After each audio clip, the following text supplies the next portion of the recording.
بسم اللہ الرحمن الرحیم۔ پاکستانیوں کی آج جس مرض پہ ہم بات کریں گے وہ تبصرہ پسندی ہے۔ ہماری قوم کو یہ ایک عجیب سا شوق ہے یا جذبہ ہے کہ یہ فوراً تبصرہ کرتے ہیں۔ تبصرے کا مطلب ہے کہ کسی کو دیکھ کے کہیں گے جاہل ہے، بیوقوف ہیں، اس کو کیا عقل ہوگی، اس طرح کے جملے ہم بولتے ہیں، یا یہ چھوٹے ذہن کا ہے، موٹے ذہن کا ہے۔ اس طرح کے جتنے جملے ہیں یہ ہمارے گھٹیا پن کو ظاہر کرتے ہیں، بولنے والے کے گھٹیا پن کو ظاہر کرتے ہیں، تبصرہ کرنے والے کے۔ یہ کوئی بڑی بات نہیں ہے، اچھی بات نہیں ہوتی۔ ہم آرام سے کہتے ہیں اس کو کیا پتہ جی کپڑے کون سے پہننے چاہیے، اس کو کیا پتہ جی یہ کیسے کرنا چاہیے۔ یہ تبصرے میرے چھوٹے پن کو ظاہر کرتے ہیں، یعنی جو بول رہا ہے، اور دوسرے کو تکلیف دیتے ہیں، اور وہ یہ تبصرے آپ کو اور اس کو دور کرنا شروع کر دیتے ہیں۔ آپ خواہ پیار سے کریں، خواہ چھوٹی باتوں پر کریں، خواہ بڑی باتوں پر کریں، جب اس طرح کے کمنٹس آپ پاس کریں گے تو دونوں کے بیچ میں فاصلہ بڑھتا چلا جائے گا، فسادات پیدا ہوں گے، خرابیاں پیدا ہوں گی۔ اور بعض اوقات یہ ہوتا ہے کہ آپ نے تبصرہ کر دیا، آپ کی مؤثر شخصیت ہیں، یا آپ اس کے استاد ہیں، یا آپ اس کے والد ہیں، یا اس کی والدہ ہیں، یا ساس ہیں، یا بہو ہیں، تو آپ کے اثر سے دوسری کی شخصیت پوری کی پوری ڈیمیج ہو سکتی ہے۔ وہ احساس کمتری کا شکار ہو سکتا ہے، اس کی شخصیت شکست و ریخت کا باعث ذریعہ اثر آ سکتی ہے، اور وہ ہو سکتا ہے کہ اپنے کاموں سے بھی جائے۔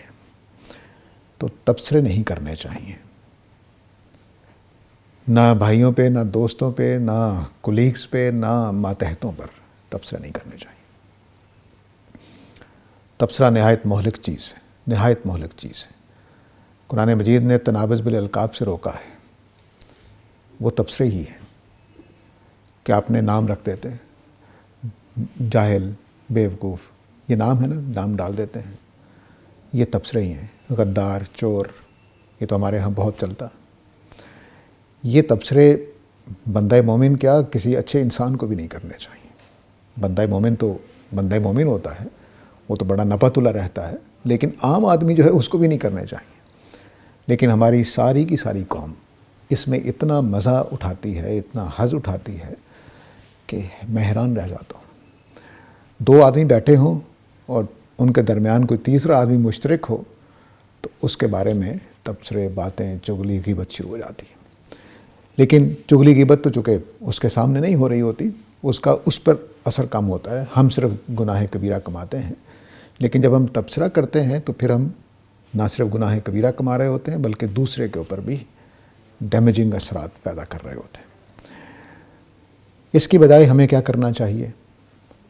ہمیں مثال کے طور پر ہمارے بیٹے نے کوئی غلط کام کیا ہے یا پڑھ نہیں رہا ہے تو ہم یہ کہنے کے بجائے کہ تم ہو ہی نکمے، ہمیں اس کو کہنا چاہیے بیٹے پڑھ لو، پڑھنے کے بڑے فائدے ہیں۔ آپ ڈانٹ لیں، حکم دے دیں، سختی کر کے بٹھا لیں، لیکن نکمہ نہیں کہنا، کیونکہ نکمہ کہنے سے اس کی شخصیت برباد ہوتی ہے۔ لیکن اگر آپ اس کو سختی کر رہے ہیں، پڑھا رہے ہیں، لیکن یہ جج بھی کر لیں کہ پڑھنے والا ہے بھی یا نہیں، کیونکہ اللہ تعالیٰ نے سارے بچوں کو پڑھنے والا نہیں، لیکن یہ میں مثال دے رہا ہوں کہ آپ اس کو حکم دیں، اس کو نصیحت کریں، پیار سے سمجھائیں، بجائے نکمہ کہنے کے۔ تم ہو ہی نالائق، تم ہو ہی نکمے، یہ تبصرے ٹھیک تبصرے نہیں ہیں۔ ان کے بجائے حکم، نصیحت، سمجھانا۔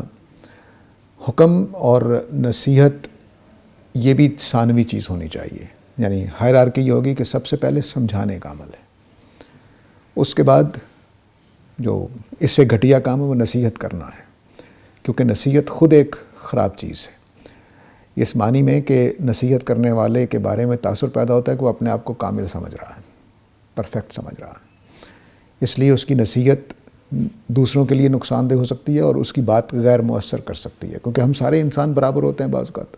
ہاں چلیے باپ اور بیٹے کے درمیان یا ماں اور بیٹے کے درمیان یہ ہو سکتا ہے کہ نصیحت ہو جائے، لیکن برابری کی جگہ پر کولیگ ہونے کے اعتبار سے نصیحت نہیں کرنی چاہیے۔ مجھے یاد ہے اچھی طرح، ایک دفعہ میں کسی نوجوان کو سمجھا رہا تھا کہ اس طرح سے وہ غربت کے بیچارہ دکھڑے سنا رہا تھا، تو میں اس کو کہہ رہا تھا کہ نہیں، حوصلہ کرو، صبر کرو. تو اس نے مجھے ایک جملہ بولا، کہنے لگا تم اس لیے کہہ رہے ہو نا کہ تمہارے گھر میں فاقہ نہیں ہے. میں نے کہا ہاں ایسا ہی ہے. تو اس نے مجھے ایک ایسی بات بتائی جو شاید مجھے زندگی بھر سمجھ نہ آتی ہو، کہ میں نے اس کے بعد سے نصیحت کرنا چھوڑ دیا، حوصلہ دینا، دلاسا دینا چھوڑ دیا. کیونکہ مجھے نہیں معلوم کہ میں جس مقام پہ بیٹھ کے نصیحت دے رہا ہوں وہ بیچارہ پتہ نہیں کس حالت میں ہے، اور اگر وہ حالت میری ہو جو اس کی ہے تو پھر میرے ساتھ کیا ہوگا. پتہ نہیں میں اس سے بھی برے حالت میں چلا جاؤں اور وہ مجھ سے اچھی حالت میں ہو. تو اب نصیحت کرنے والے کو یہ ایک مشکل پیش آتی ہے کہ وہ بڑے آرام سے نصیحت کرتا چلا جا رہا ہے، لیکن اس کو معلوم ہی نہیں ہے کہ جس کو نصیحت کر رہا ہے اس کے کیا حالات ہیں، اس کی سچویشن کیا ہے، اس کے دماغ میں کیا چل رہا ہے، اس کے گھر میں کیا ہو رہا ہے، اس کے پریشانیاں کیا ہیں. تو اس لیے نصیحت کو بھی ثانوی درجے پہ رکھنا چاہیے. سمجھانے کا عمل، سمجھانے کا مطلب ہے کہ کام کیسے کرنا ہے. جس میں آپ اس کو نکما کہہ رہے ہیں اس کو کیسے کرنا ہے. تو مثال کے طور پر آپ نے بچے کو کہیں کہ بھئی تمہیں اگر کچھ یاد نہیں ہو رہا تو ایک ایک جملہ کر کے یاد کر لو. یہ سمجھانا میں کہہ رہا ہوں. یا ساتھ بیٹھ جائیں آپ. کئی میں نے ماؤں کو دیکھا ہے کہ بچوں کے ساتھ، وہ بھی ایک مثال ذہن میں آ گئی کہ ایک خاتون نے اپنے بچوں، بالکل ان پڑھ تھی، اتنی پرائمری کی ہوئی تھی، لیکن اس کے بچے جدید اسکولوں میں داخل ہو گئے. اس نے اپنے بچوں کو پڑھانا شروع کیا، اب لے کر بیٹھ جاتی تھی. چنانچہ اس نے بچوں کی مدد سے اپنی انگریزی سیکھی، بچوں کی مدد سے وہ سارا کچھ سیکھ گئی جو بچے سیکھ رہے تھے. تو اب وہ سکھانے کے عمل میں ساتھ شریک ہو گئی. تو آپ کسی بچے کے نکما پن کو اس طرح سے دور کریں کہ آپ اس کے ساتھ شامل ہو جائیں اس کے سفر میں. تو یہ وہ رویہ ہے جو مسلمانوں میں ہونا چاہیے، اچھے انسانوں میں ہونا چاہیے، کہ ہم ساتھ دینے والے ہیں، تواصی بالحق اور تواصی بالصبر کرنے والے ہیں، نہ کہ نصیحتیں کرنے والے، نہ کہ ٹوکنے والے، نہ کہ تبصرے کرنے والے. اور قرآن مجید نے جو تواصی اور صبر کو، تواصی بالحق اور صبر کو اکٹھا کیا، اس کا کیا مطلب ہے؟ اس کا مطلب یہی ہے کہ ثابت قدمی اصل مسئلہ ہے، نہ کہ صرف نصیحت.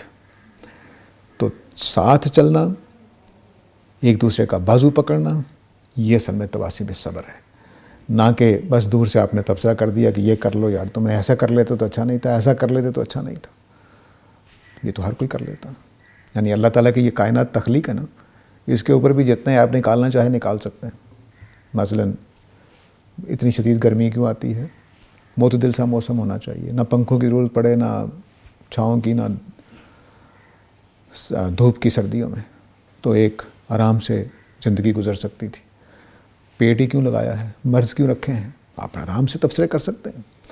تو اگر اتنی شاندار تخلیق پر تبصرے ہو سکتے ہیں تو کسی اچھے سے اچھے انسان پر بھی تبصرے ہو سکتے ہیں. تبصرے کوئی حقیقت نہیں ہے، کوئی حقیقت نہیں ہے. سچی بات ہے کہ تبصرہ ہر جاہل آدمی کر سکتا ہے، اور جاہل ہی کرتے ہیں. سچی بات یہ ہے. تو اس لیے یہ اپنے اندر بٹھا لیں کہ میں نے آج کے بعد سے کسی پر تبصرہ نہیں کرنا ہے. کسی کو نکما، جاہل، بیوقوف، احمق، جو بھی آپ فہرست بنا لیں، بڑی لمبی فہرست ہے ہمارے ہاں تبصروں کی، ان سے رکنا ہے. اور ہاں، البتہ ایک چیز اور ہے جس کو ہم تنقید کے نام سے جانتے ہیں. تنقید تبصرے سے مختلف چیز ہوتی ہے. تنقید جو ہوتی ہے کہ آپ اس سفر میں شامل ہو گئے ہیں کہ دیکھو تم نے، مثال کے طور پر تم نے یہ کام کیا ہے تو اس کام میں یہ گڑبڑ ہو گئی ہے، تو اس کو آؤ مل کر ٹھیک کرتے ہیں. یا اگر یوں ہو جائے، تم اگر یوں کر کے دیکھو تو شاید ٹھیک ہو جائے. تم یوں کر کے دیکھو. اس کو اپنے پوری ہستی کو مانا ہے، اس کے کام کو تسلیم کیا ہے. لیکن اس نے کام کیا اور آپ نے ایک نقص دیکھا اور تم جاہل آدمی ہو، اس طرح کام کرتے ہیں، یہ کوئی کام کرنے کا طریقہ ہے.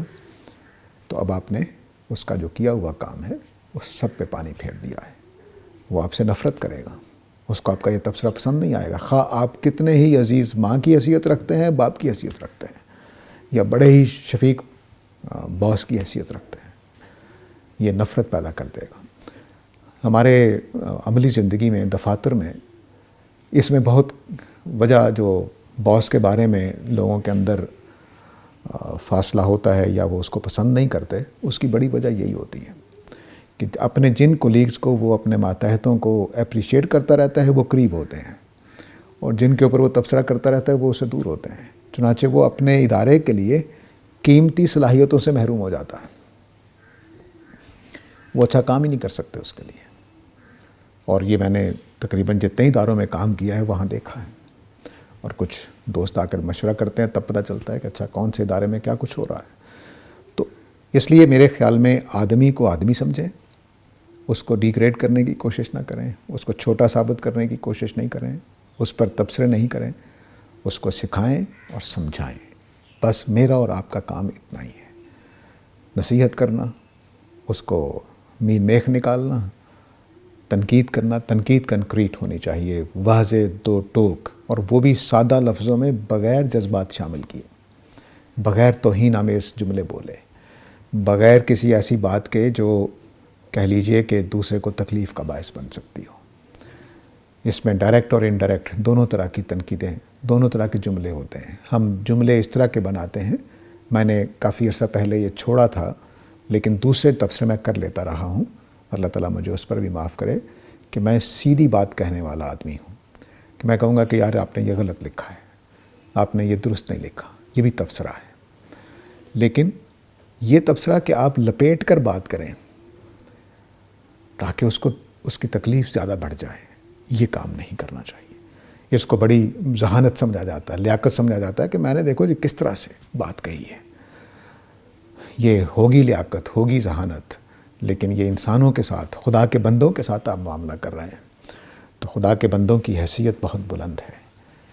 میرا بھی خدا وہی ہے جو آپ کا ہے، اور اس غریب کا بھی وہی ہے جس کو آپ ڈانٹ رہے ہیں، اس نکمے کا بھی وہی ہے جس کو آپ نکمہ کہہ رہے ہیں۔ اس لیے تبصرے کرنا خدا کے بندوں پر تہمت لگانا ہے، خدا کے بندوں کا مذاق اڑانا ہے، خدا کے بندوں کا تمخصر کرنا ہے۔ اس لیے ان چیزوں سے بچ کر رہنا چاہیے۔ یہ طنز، تمسخر، یہ کبیرہ گناہوں میں سے ہے۔ اس کے ساتھ ہی اجازت چاہتا ہوں۔ وآخر دعوانا الحمدللہ رب العالمین۔